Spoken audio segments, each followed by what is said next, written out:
Hello and welcome back to another episode of the ShefF1 Podcast with me, Rudy Blank-Brown, Seb Alston and Amy Hamerslagh. We just want to start off today's episode by thanking you all for such the amazing support that we've had so far since launching on multiple platforms. One of our YouTube videos taken from the Las Vegas Grand Prix review that we did has now got 1,000 views, which is honestly so mental to possibly try and fathom, especially in like less than 4 days as well. So thank you so much for that. If you're not sure where to check us out, we are on Apple Podcasts, we're on Spotify, we're on YouTube. You might be watching this on YouTube now. Hello. On Spotify, if I didn't mention that already. We're on Instagram and we're on TikTok as well. We are worldwide at this point. Or if we're not already, we are soon going to be. So in this week's episode, we're going to be going through our largely embarrassing predictions from the start of the season. We had the Abu Dhabi Grand Prix last week. We did review that. If you want to go check that out, it is on all of our platforms that were mentioned earlier in the recording. And we're going to be going through some of our old predictions from the start of the season. Some very good, some not so. If I remember rightly, I think I said I just held Nick de Vries in very high regard. And then how well did that go? Not very. But yeah, Seb, do you want to start off with some of them? We've got a few. Who do we all say to win the championship? I think we all say. I'm live reacting to this, by the way. So I listened to the show, which is on Mixcloud. You can listen to that. I think it's from the 22nd of February if you want to actually listen to our prediction. So I listened to it, and okay, we'll start with the champion. Two of us got it correct. One of us, yeah. So me and Rudy both went for Verstappen, of course. Yep. And we were correct. Amy went for Charles Leclerc. So my delusions never pay off. well, you say that. We also did Constructors Champion. You both went for Red Bull. Oh. I went for Ferrari. Why? What was your thought process? I don't know. I think I remember I listened to it back and I was saying like, oh yeah, we've heard that like there's like good rumours about Ferrari. They're going to be really quick this year. I think it's the same year every year with Ferrari. It's like Liverpool. It's all year. It's all year. Oh yeah. But we started off with our driver head-to-head predictions. I'll drive a head-to-head predictions. Yeah, This could so be. We started off with Williams. Okay. That's not in the recording, so you can't hear that. Is it not? No. How so? You just started recording late. Oh, I did. Yep, my bad. But I assume from the way we talked about Sargent for the rest of the recording, I assume we all went for Albon. Yeah. And obviously Albon came out on top. So Yeah. We'll assume we got that correct. I think we must have done, surely. Next we went for AlphaTauri. AlphaTauri. So we'll start off with the elephant in the room, or the penguin in the room. Rudy went for Nick de Vries. Yep, You described Yuki Tsunoda as something of a child. Did I say that? Wow. And arguably, Nick has better racecraft. I mean, he didn't crash much, at least. Did he? I don't Obviously, know. I think it was really Baku. There was a couple in practice sessions, but nothing huge. Was he going quick enough to crash? That's the thing. Yeah, really. that's true. That's true. Yeah. And you said Monza to me showed why he will beat Yuki Tsunoda. One race. So, One race. I was so naive. But, and of course, he was gone after I think 10 races. 10 so races, I yeah. don't really- That I think if we are doing best and worst predictions at the end of the episode, that has to be the worst Yeah, one. well- Or does it get worse, Seb? Let's. There are some. Amy, you went for... your one was very good. You said Yuki Tsunoda. I think Yuki is going to come alive in that leadership role. Yuki will show him up, and that experience will show. There we go, guys. There you go. You knew Real from the start. knowledge. That's You knew from the impressive. start. That's very impressive. I said Yuki. Okay. However, I did say Nick could be far and away better than him. It will go one or two ways. As it usually does. Nick will either take time or hit the ground running. But I have faith in Yuki. And he'll just about get the job done, but it'll be very close. So, bit of a stinker. No, really, I if you mean, think we about couldn't it. have possibly predicted what was going to happen No. with No. Nick de Vries. No. He showed so much promise before any Yeah. drives in that AlphaTauri. And then you look back to Bahrain, I'm pretty sure he only finished one position It wasn't behind too him in the bad, race. no, Like he it wasn't encouraging for AlphaTauri on a whole, really. Yeah, I think it was really Liam Lawson coming in and performing so quickly that just made it look so much Yeah. worse Yeah. And for Nick. Daniel Ricciardo had a really strong end to the season as Yeah. well. So I don't know, and the car didn't get any quicker. So It would have been interesting because obviously they did somewhat get better over the course of the season. By the end, they weren't the slowest car. It would have been interesting to see if Nick had stayed in that seat, And he if he would have adapted. been able to get better. But we'll never know. Nope. We'll never know. I don't think he's ever going to get an FSC again. No, I so, don't think he is. that's a shame. Unless but Williams need a one race cover again. I think he's the man, so. you never know. So next we went for Haas. We have got one stinker in here. Maybe a couple. That's not good. I'll get out of the way. I said Hulkenberg. Okay, well done. I haven't got any reasons why I said Hulkenberg. I just said I think he's better. Amy, you said Kevin Magnussen. I know. And you said Hulkenberg's been out for too long. Magnussen obviously had some very good moments in 2022. He's a lot better than Schumacher. But Hulkenberg's getting on a bit and maybe just there for the paycheck. He's washed. And you didn't understand why everyone was rating him so highly going into the season. I take it back. You take it back? I take it back. He's definitely was the strongest out of them all. Out-qualified his teammate by, I think it was something like 14. 15. 7 or something like that. Yeah, so... frequent Q3 appearances. I say frequent, surprisingly frequent Q3 appearances. Although one thing I'll say is actually...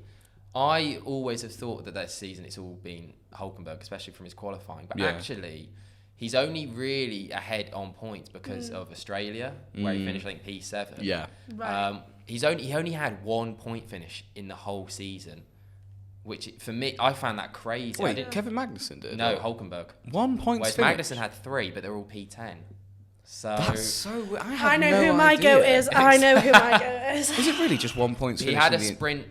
I think he got like P6 or something in a sprint race. That's baffling. But in the main races, he only had 1 point finish, which is maybe Amy was right. Because also, Rudy, you also said you said Kevin Magnussen, and you said that Haas is Kevin Magnussen's team. Yeah, okay. Well, he had some decent momentum at the end of 2022. That pole position at Brazil, it was hard to predict that he'd fall off so dramatically. Yeah. It wasn't a terrible season for Magnussen though. Like it wasn't that bad. It wasn't bad enough that you'd be thinking that they need to replace him. No, definitely not. There's no teammate rivalry, which we were kind of maybe expecting. I mean, obviously we had Pierre and Esteban, but also Kevin and Hulkenberg, who have had rivalry in the past. Yeah. So, but we haven't seen any friction, I would say, between them. Nothing on the radio. So it was nice, and I think they're not a bad partnership, and I do think Haas need to upgrade to be able to go forward, need to have a bit of youth, but it's an experienced lineup and you can rely on them. I don't think you're going to win a championship with them. A few mistakes from Magnussen this season though, it has to be said. But a lot less as a team than 2020. Yeah, definitely. So they'll save quite a bit of money. You look at the crash sort of $1 million figures and stuff like that per driver. Haas didn't score particularly badly, if memory serves me correct. Compared to other seasons, they have definitely been. Absolutely. But the car has been undrivable for the last, since 2018, really. So also the drivers. Yeah,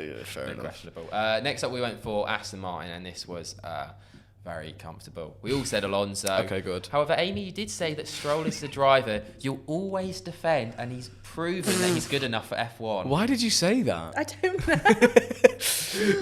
I have a drink before this. Well, Rudy, you also said that he might be able to get another pole position and add to his resume of growing podiums. He got our podium, didn't he? No, he didn't get a second one. He got he was the top only one 3 from the in top qualifying. 6 teams. Yeah. Yeah. What on earth was that prediction? I don't know. I don't know. I've never really... Well, he wasn't awful against Seb, was he? So yeah, true. And I've never disliked him. Like, I think he had a good, youth career. Yeah. But I think about every season that passes, you realise that how much he is just a money driver. He's just a, he's there because of his dad, and that's it. And every season that passes makes me realise. So I don't know what I was on about saying I'll always defend him, because I won't. But I do see what I was like. I do think he's a good driver, but is he one of the best 20 in the world and should be at the highest category of motorsport? No. Did I really say that he'd get a pole position, or you just... You said he could do. Because Fernando didn't even get a pole position, so that's a terrible prediction from me. I said it'd be 23-0 in qualifying to Alonso. You were close. It wasn't awful, but obviously... I think Stroll had a weird season. Obviously, we'll get onto it next week when we do our driver rankings. So driver rankings. Tune in for that. But I don't think Stroll had a weird season. It was awful at times, but there were a couple of glimmers at times at the start and at the back end. Not enough to warrant it to be like an okay season in the end. Not okay, but not the worst season like we've ever seen, sort of thing. I mean, he was demolished. Like, he was demolished by Fernando Alonso, which was to the surprise of nobody, apart from maybe his delusional self. Amy. And Amy, obviously. But you'll defend him no matter what. Like, what? You did still say Alonso would come out top, Yeah, see, wheel knowledge. But something we did also all mention was the fact that we didn't know if Alonso was going to stay in the team for the whole season. Because we thought that this was before testing we made these predictions. Okay, yeah, so before Aston Martin's pace. We didn't know how good Aston Martin were going to be. Amy, you did say you did think they were going to compete with McLaren and Alpine in the midfield, so... That's before inadvertently an testing, excellent prediction. That's Well prediction. done. I'll be here all week. So yeah, some mixed predictions there. Yeah. Some a bit weird. Did they get good at some point? Or Well, Alpine, okay. not that great to be honest. You both went for Ocon, with your main thing being that obviously I don't think this was that bad. You said obviously his experience, it's 4th year in the team, obviously just being Alonso technically. Amy, you said that towards the back end of the season you thought Gasly would it'd be a bit more comparable, and 2024 you said that he might flourish.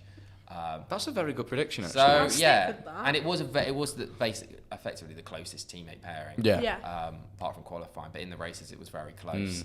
I say Gasly though, so you know. But I also said that he was. Well, we'll get onto this later for driver of the year. So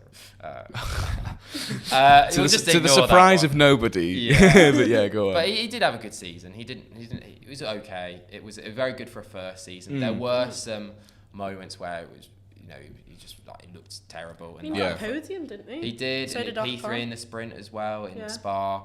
And there was a lot of unlucky moments as well.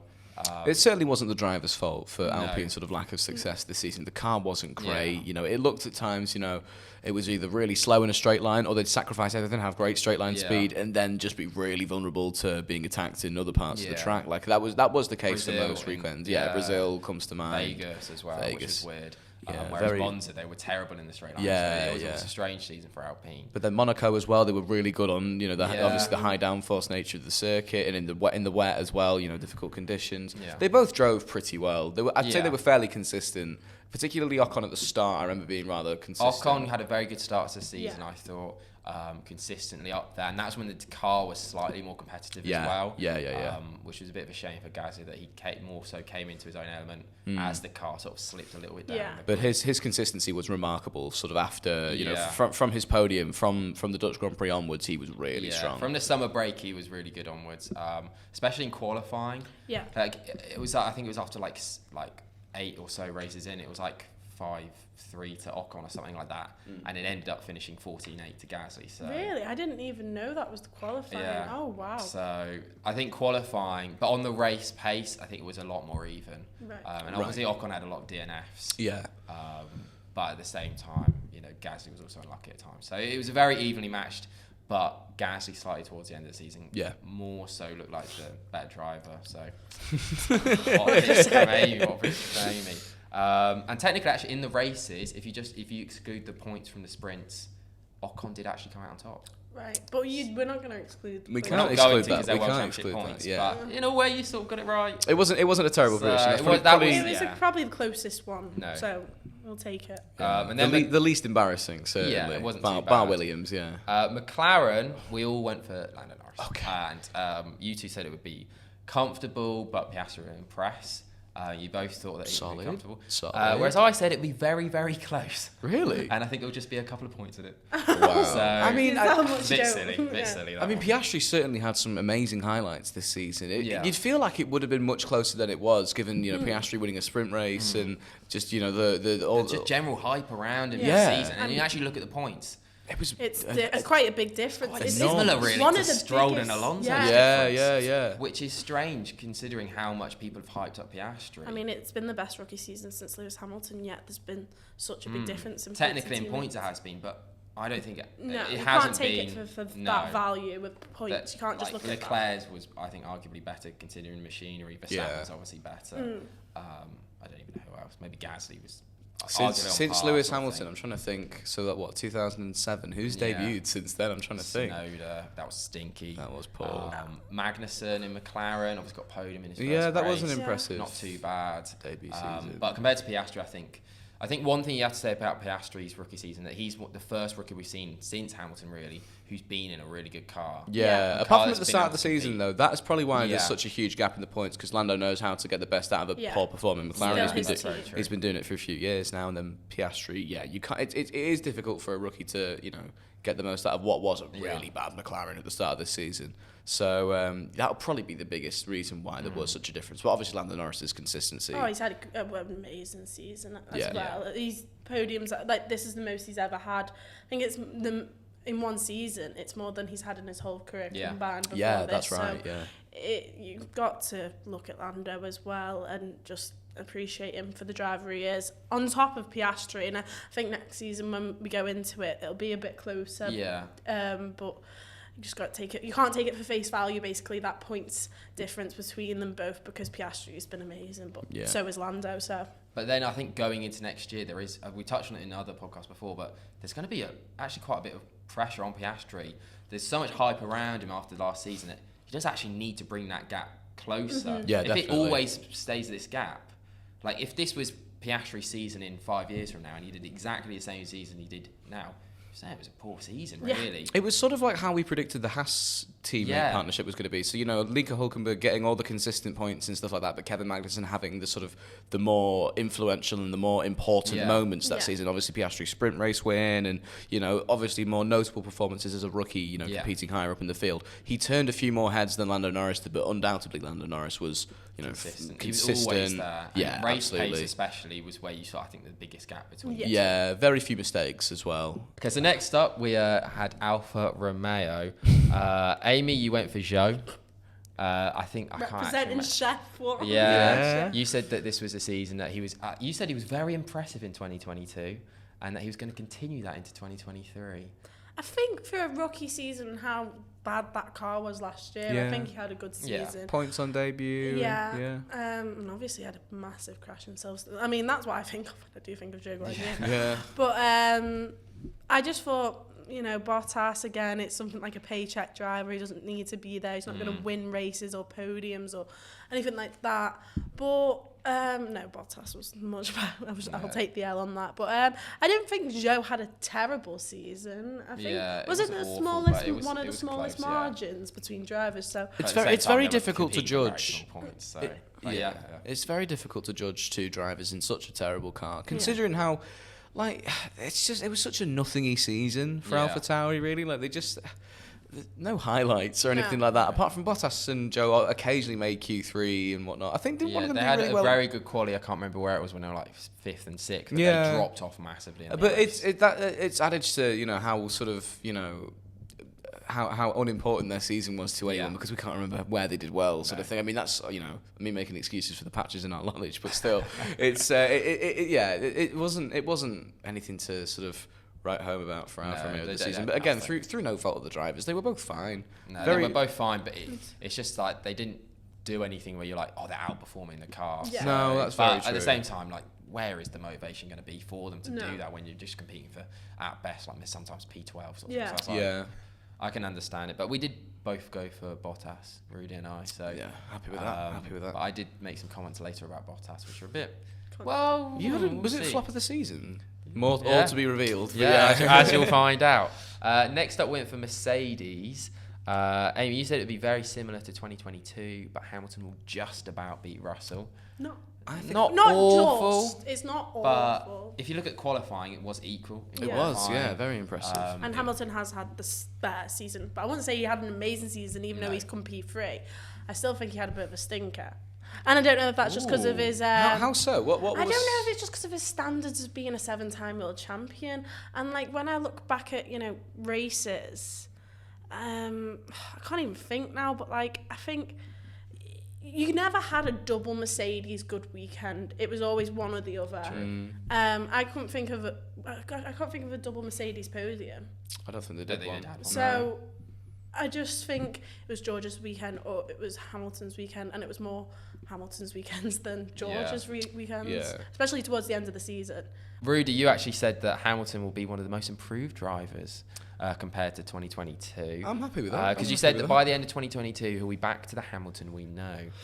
I mean, that's quite an exaggeration, but he certainly was much improved. Or whether he was much improved or Russell deteriorated in quality from last season, because he certainly had a very strong, rookie year, very strong first year with Mercedes last year, certainly outperforming Hamilton and, with his maiden win at Brazil. But then this year, nowhere near as consistent on the Sundays. Obviously, it's impressive how he matched him in qualifying, and then what's more impressive is how much further down the championship he was in comparison to Hamilton. Lewis definitely recovered what was a terrible year last year with some decent podiums here and there, and just an all-round pretty consistent year, really. He got better towards the end of 2022. The fact he was in the fight for P2, the championship, by the end of the season as well. Of course, he only finished, I say only finished P3, but still, the fact that he was taking the fight to Sergio Perez in the first place, and Red Bull were worried. That's impressive. It was impressive, and it certainly signs that Hamilton's not done yet. There's nowhere near as many rumours of him retiring as there have been in previous seasons, which is interesting really because of how terrible it's been for Mercedes. Yeah. People expecting significant steps forward, and now he might be hungrier than ever. Who knows? It's so.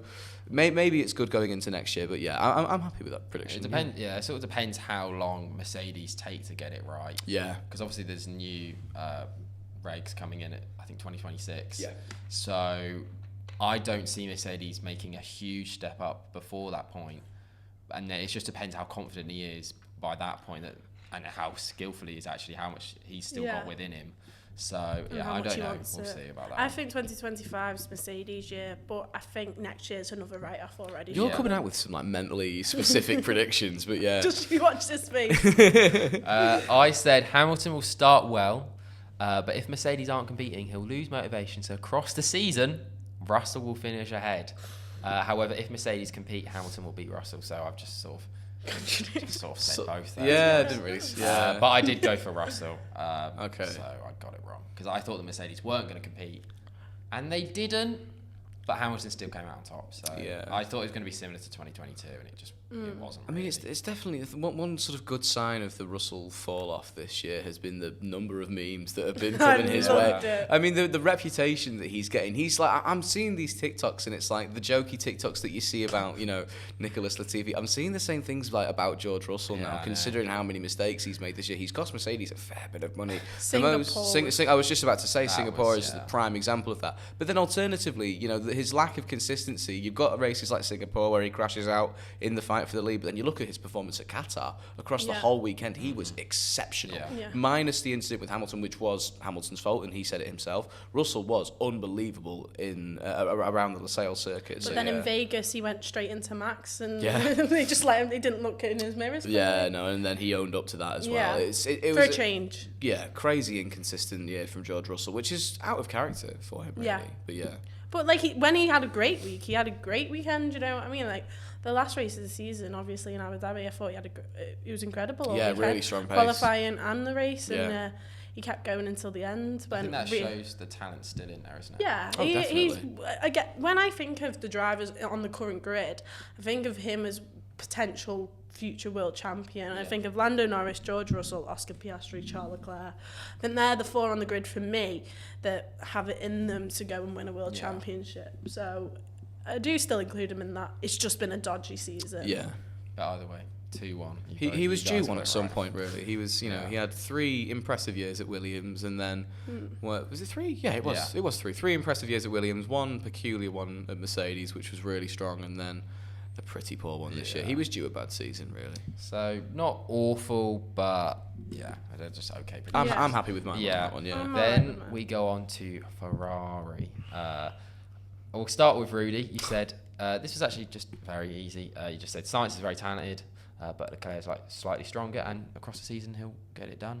And obviously you said that he's your most improved driver, so... Did I say Charles Leclerc? Yeah. Okay, so, interesting. There you go. That's just very bog standard. It's basically the case. Sorry, that was a really boring prediction. He came through. He finally came through on the last race of the season. Yeah, very true. Amy, you were a bit more specific. You said Sainz massively underrated, and it will be competitive between the two until about halfway, and then Leclerc will come through. Well, Singapore is true because of how ahead they were neck and neck, weren't they? And then obviously he pulled away after Singapore, Charles Leclerc, in qualifying terms, and then obviously he came through on that last race to get ahead of him, which looked impossible. He was on 188 and Sainz was on 200. 12 points difference, and he went and did it. So I think that just shows, when we have this debate of who's Ferrari's number 1 and 2, is they're both incredible drivers, incredibly talented, but Charles Leclerc just has that edge on Sainz. So I'll stick with that. I think going into it, that's the one driver I will defend. It does have to be said though, obviously I think Sainz would have finished ahead. Obviously Abu Dhabi, he was at Q1, which I don't know if that was sort of his own thing, but then obviously Vegas as well, because of that 10 grid place penalty for going over the drain, and he qualified like P2, and if you take those in, then if you took those away, he would have finished ahead of Leclerc in the standings. So but I also said Leclerc, but I said Sainz will push it close, but my reasoning for going for Leclerc was that he took a real step forward in 2022, and he sort of got rid of some of the inconsistencies, although I'm not sure that's true. Yeah. I mean, I think he was quite unlucky in a lot of races due to Ferrari strategy once again. I think more of the bad things that happened to them this season weren't his own mistakes, it was the team's. And it is frustrating when they had obviously a new team principal, a new strategist. They had a new team pretty much. And they were still making the mistakes, obviously. Where I can't remember where it was, but there's the image, and the Ferrari car comes into the pit to change the tyres, and the pit crew don't have any tyres. And it ended up being like an 8-second stop. Where was it? Was it Zandvoort maybe? It's like one of the. It's Zandvoort, and it was also Monaco as well, I think. So there's still errors there, but if they're ever going to become a title-winning team, they need to iron those out. And there's also still like a lot of arguments on the radio between the drivers and the pit, like the crew, because Charles often makes his own decisions, and so does Sainz. They both do. We were talking about this recently. Look back to Silverstone last year, Carlos Sainz's first race win. I brought this up at some recent broadcast. And it was Sainz's strategy that won him the race. They were implementing team orders. Don't pass Leclerc, but we will still let you win the race. And then Carlos was like, well, no, that makes no sense. Well, it's like Las Vegas when the penny dropped in Charles Leclerc's head when they were in the car on the way to the fountains, and obviously both Red Bull drivers said we pitted under the safety car, and Charles was like, you pitted under the safety car? And it just like his face changed, didn't it? It was dramatic. And I don't know why Ferrari wouldn't bring him in when the two drivers who were competing for the lead with him have also come in and got fresher tyres. It just makes sense, and they didn't. Added to his pace that race as well, because obviously he wasn't far off. Max obviously overtook Perez on the final lap. His pace was ridiculous that weekend. But then obviously talk about Red Bull. This one we literally spent 5 seconds on. We all went for Verstappen, and that's it. That's good. That's good. That's good. Correct. So there we go. Now we'll get on to. So that's all the teams head-to-heads done. We did okay. There were a couple of some howlers, but largely I'm happy with that. It got better. Okay. It did. So first of all, we'll go for Rookie of the Year. None of us surprisingly said Logan Sargent. Oh, no way. I feel like you would have gone for him now this time. Logan Sargent, super fan now. Amy and Rudy, I think you both went for the obvious candidate. Good. Piastri. Obviously both correct. Did you? You didn't. You didn't. First of all, we'll get on to that in a second. Rudy, Amy, I don't have any notes why you said Piastri. You're just like, he's your papaya boy, I think you said so. And then Rudy, you said Piastri won't struggle at all, but not to say Nick will have a bad season. No, why did I say that? I was like, that's great, that sounds good. Oh no.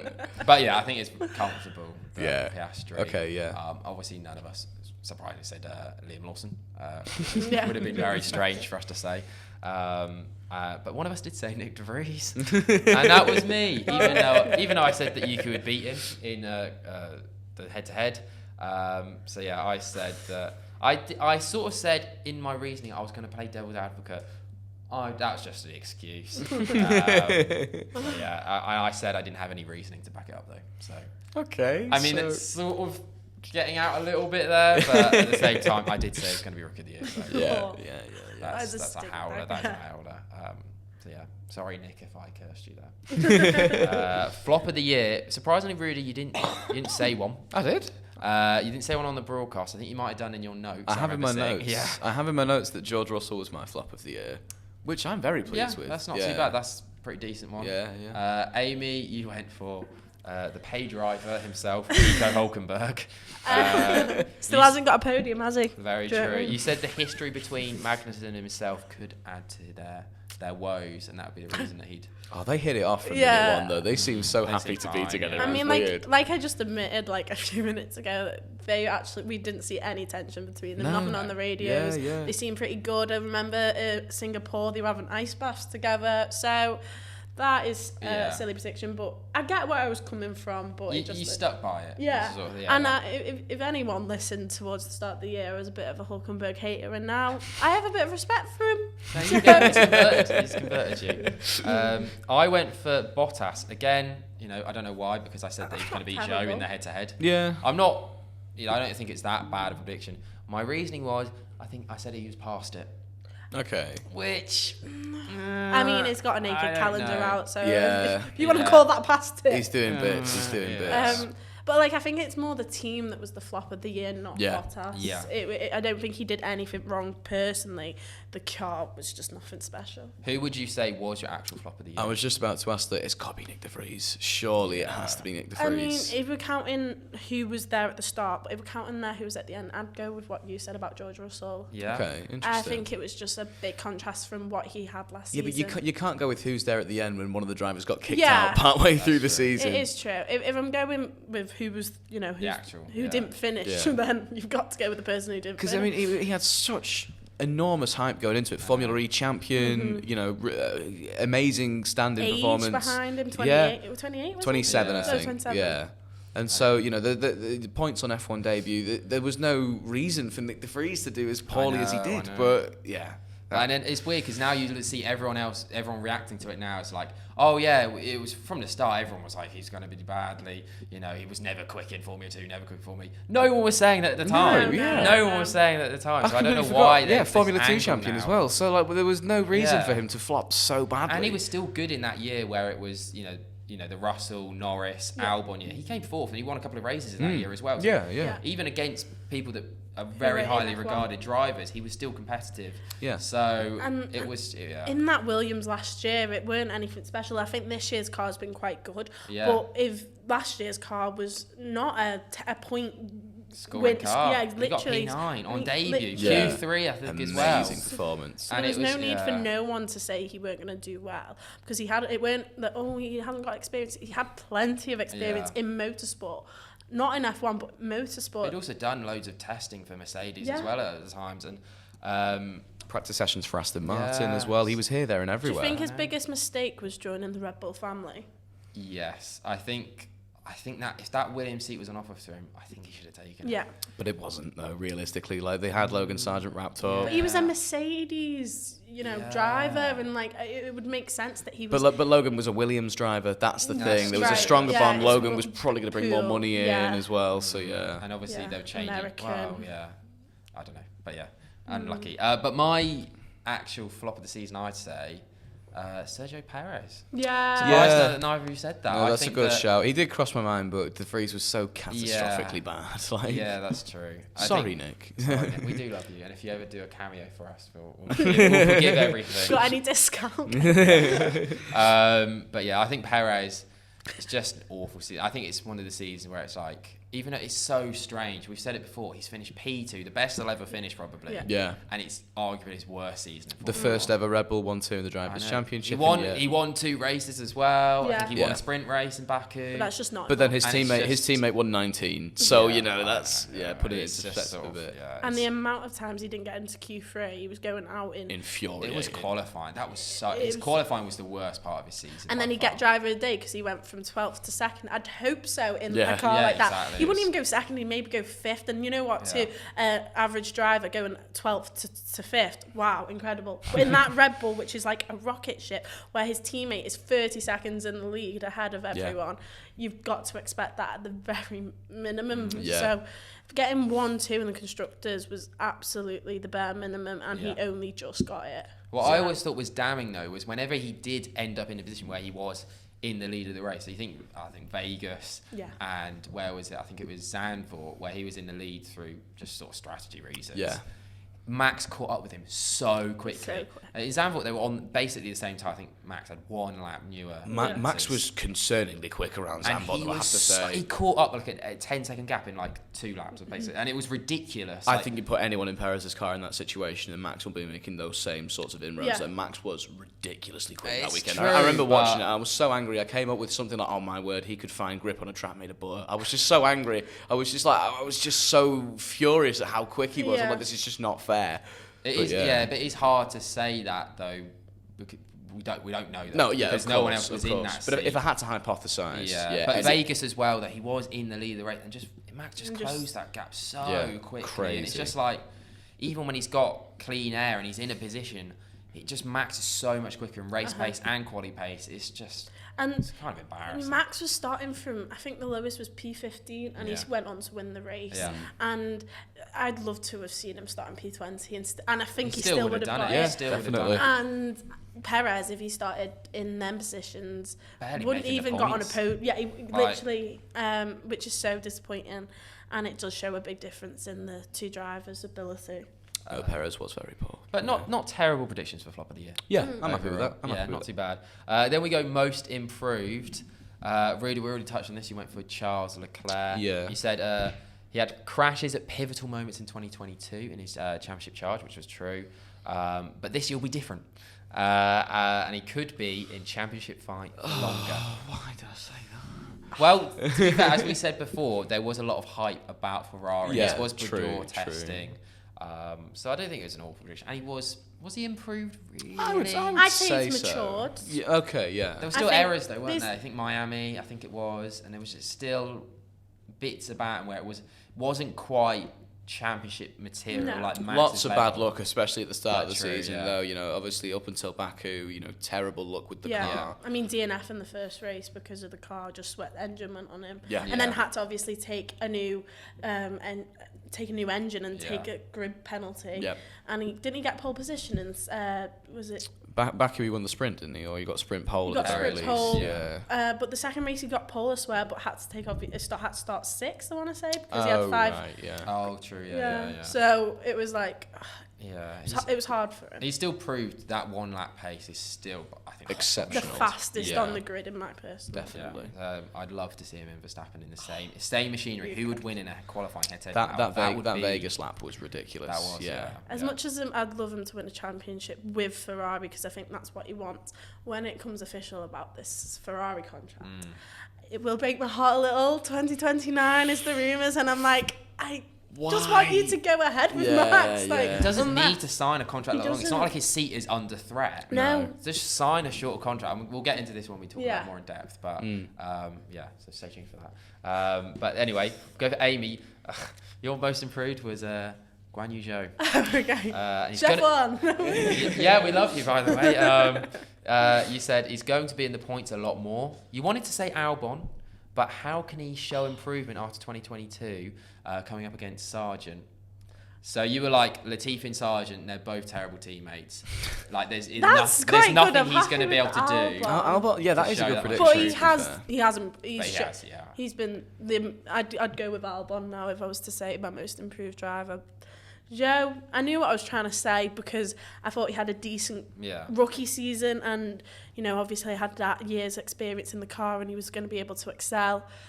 But he didn't do it. Again, nothing special. I don't think it was anything to do with him, though, because Bottas didn't do anything special and he's a great driver. He's a podium, a race-winning driver, and he still couldn't do anything in that car.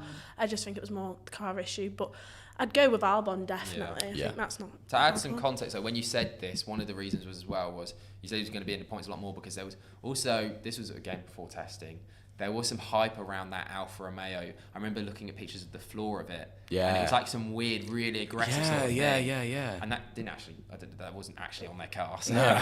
I don't know why they put out pictures of that. But yeah, there was a lot of hype there. And I think if they had made that step up, then we would have been able to show it a bit more. Yeah. So it wasn't awful, but the car limited him, I think, in that regard.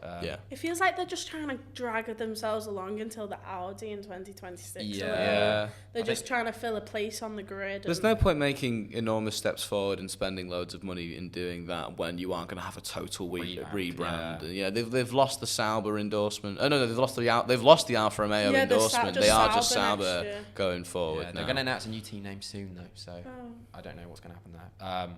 But I went for a prediction I'm very happy with. I went for Yuki Tsunoda. And I'm actually quite happy with that. I think that he has been. I said, though, he actually won't be much better than 2022, but his improvement will be more noticeable because the AT04, the AlphaTauri that year, this year, will be a lot better. Was it? Well, it got less points in the championship, so no. But I said he improved a lot in 2022, and I think he did. And I think he was...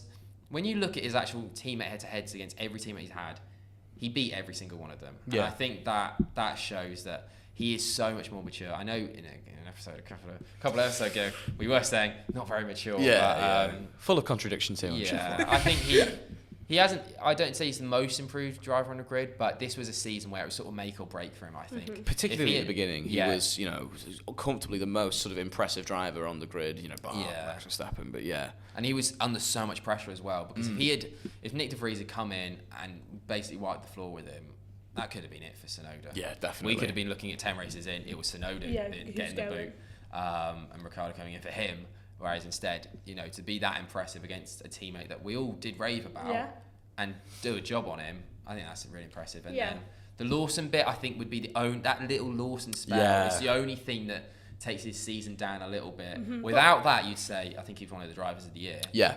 But because of that little spell, it's a little bit hesitant to say, it was an amazing year from Tsunoda. Yeah. Lawson is going to come in and be incredible because he's got something to prove. He was hoping to be able to have a seat for next year. He was sharp after a Super Formula stint as well, which was very impressive. And he's opened up and said about how difficult that championship was. I don't know if you've seen the podcast clips of that, but he was saying about how difficult it was. So he was fairly well prepared for a little cameo stint in F1, and he came in and he hit the ground running, proved everyone that he is worthy of an F1 seat, I would say anyway. Well, we say that, we looked at Nick De Vries as well, and that one race, and he... So it's hard to say. We'll see over a whole season, who knows, could Lawson end up having a Nick De Vries? I don't think he would, but we'll see. We'll see about that. You never know. In a couple of years' time, hopefully. Yeah. But they're not too bad. Who would I actually say most improved? I don't really know, to be honest. It's not really... No one's really made enormous steps forward that Max comes to mind. He's made so many world records. Do you even know it? He was a champion the year before. I'd actually say across the season, this is a bit weird, I might say Logan Sargent. Across the year... I know the whitewashing qualifying, but from the start of the year... Well, actually, just saying that, his first couple of races was quite good, actually. So Bahrain was really good from him. I don't know. I think I disagree with that. I liked my Alex Albon one. Yeah. And, also, he's come out and did you see that podcast he did where he was basically saying like I owe the team a lot. Yeah, he was like, I owe the team a lot because they gave me a chance at Formula 1 again, but now he feels like he's owed them back and he does deserve to be able to fight for top position. So if he got that opportunity, he would obviously get. It's worrying for Williams though, to hear that. Extremely, but especially when the I think they're growing something right now, especially with James Bowles as team principal. Definitely. I'm really excited to see what they do next season. But for me, Albon is my most improved. Yeah, actually, I'd probably go with Albon, actually, not Sargent. It's just pretend that I never said that. I'm struggling to think of another candidate really. Albon, who had a really good season in 2022 as well, was just really Lando good Norris is a shout in a way because. There. Yeah. I don't know if it was an improvement. It was just per the se. car. The car just came alive, and he was just typical Lando Norris in a really quick car. So I don't know. It wasn't really much of an improvement. He was just really strong. Had a bad car. Sainz maybe. I think he came on a bit, but it's hard to say. No one had like a real standout. Other than Max Verstappen. Yeah. So now we go on to our best race predictions. Okay. A couple of stinkers. Well, actually, I said a couple of stinkers. Mine was a stinker. I don't know. I don't know why I said it. Either yours a stinker. Go on, reveal. Rudy, you went for Silverstone. I'm happy with that. It wasn't the best. It wasn't the best, but it was a banger. Amy, you went for Monza, which I went. There's a reason for that. Was it the best race? It was okay. It was a good race because we seen the Ferraris and the Red Bulls competing with each other, and then obviously as the race went on, the two Red Bulls were competing against each other, and then the two Ferraris. So I'd take that. Yeah, but I went for Baku, so. Oh, that's a howler. That's really sad, to be honest. I was really excited for it because it was the first sprint one there as well. I was like, oh, this is going to be amazing. And it was awful, absolutely awful. What was your actual best race, though? Singapore. Yeah. Comfortably Singapore. Las Vegas. Yeah, I think Las Vegas. Would I you know say why Vegas you was wouldn't want to say it better? because we'll get on to worst race in a second. But yeah, I think Singapore, that 4-car fight for the lead. Although we had a 3-car fight for the lead in Vegas, but it was a different bunch of cars as well. What was it? It was 2 seconds between 4 cars. Yeah, and none of them were Red Bulls either, which was just so refreshing to see. And throughout the whole race was just edge of your seat stuff. It was so whole good. weekend in qualifying as well. Yeah. It was.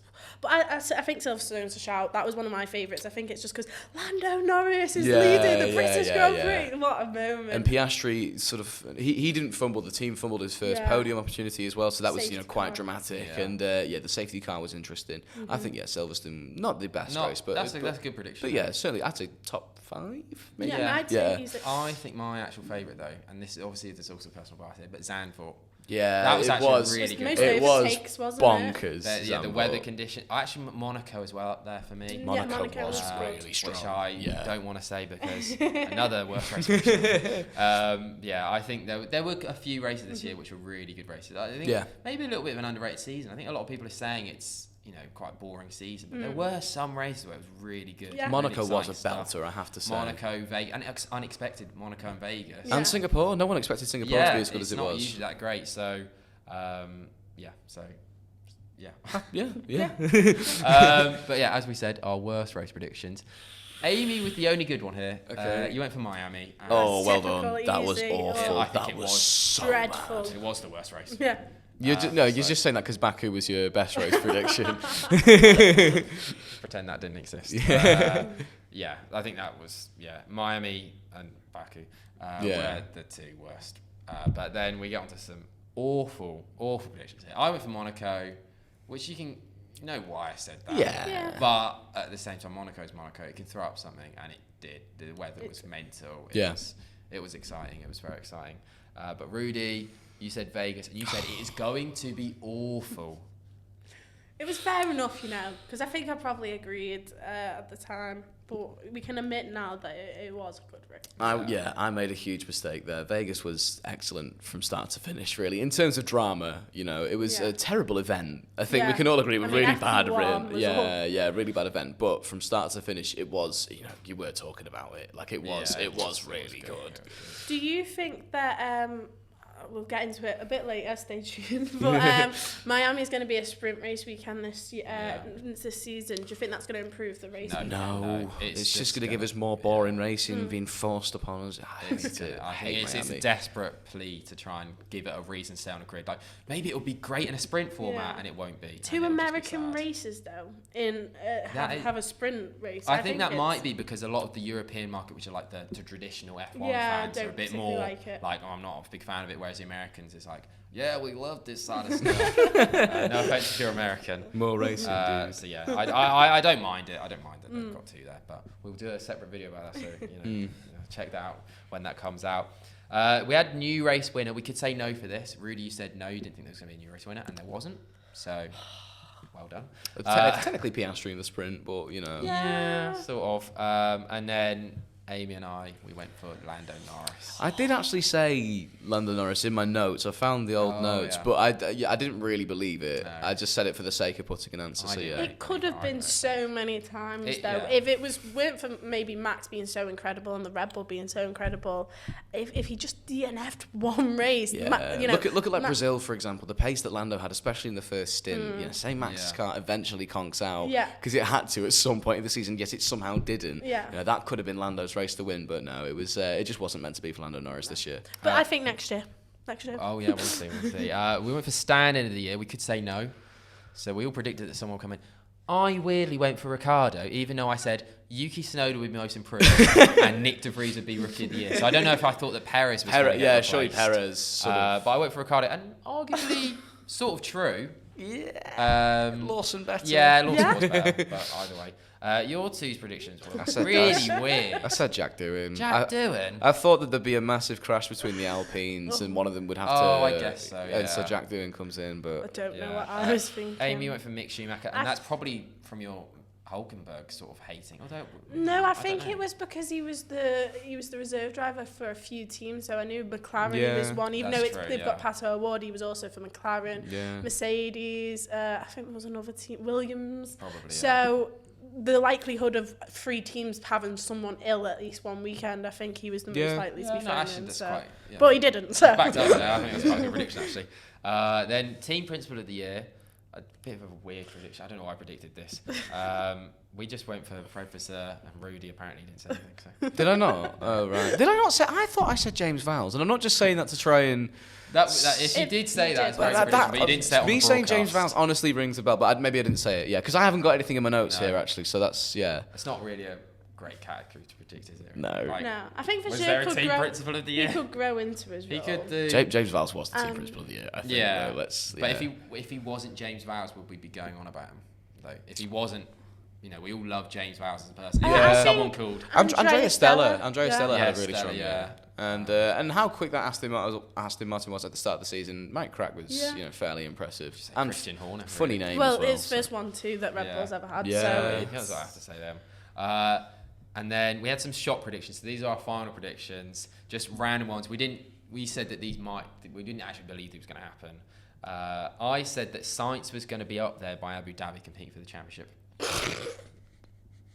So, he was the only non-Red Bull driver to have a race win. Exactly. That is true. That is. You know what? That isn't a horrendous prediction considering how dominant Red Bull were. And Sainz's race win towards the end of the year. It's a half prediction. But not Leclerc. Like I'd choose Leclerc being up there over Sainz. I don't get it because again, I said Leclerc would beat Sainz. So where are these predictions coming from? Amy, you said Ricciardo to be in the Red Bull seat by the end of the season. I meant Red Bull AlphaTauri. Yeah. B team, Red Bull B team. I think that's not a bad prediction. No. I don't think. I've just on my notes. I've just got Perez gone. Yeah, you said Perez to be gone by the end of the season. Close. Yeah, many times it was going to be. I think. Yeah, I think that's not that bad. I just got to say, I did say Vegas as well was going to be one of the best races. So. Yeah. What can I say?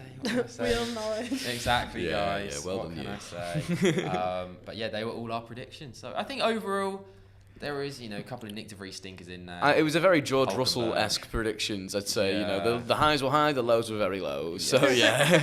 Jack Doohan standard. of the. What was I thinking there? There's just no logic behind it. It's just so random. I mean, we could have said no for that one as well. Yeah. I think my biggest stinker is just going for Charles Leclerc to be world champion. And will I be going for it next year? Absolutely. Yeah. I will be still going. Maybe Lando Norris actually might switch up. But I'm always going to be delusional. What was our worst prediction out? Do you think it was Nick de Vries Rookie of the Year? He's certainly up there. I'm trying to think. Vegas, worst race of the season. Yeah, that's pretty bad. But Ferrari that constructors. Baku, the best race. Oh, this actually. The more we go on about it, we have had some absolute stinkers in there. So, I am just looking at the window. There are people outside the room now, so I think we should probably start getting pack things away. Yeah, we're going to have a new video out at some point we're going to be reacting to all the news that's come out recently. So yes, stay tuned for that. Yeah, more content coming out this week or in the next week or two or so. Thank you so much for tuning in to this episode. We hope you enjoyed it. Do check us out on all of our platforms: Instagram, Spotify, Apple Music, Apple Podcasts, etc. Thanks for watching or listening, and goodbye.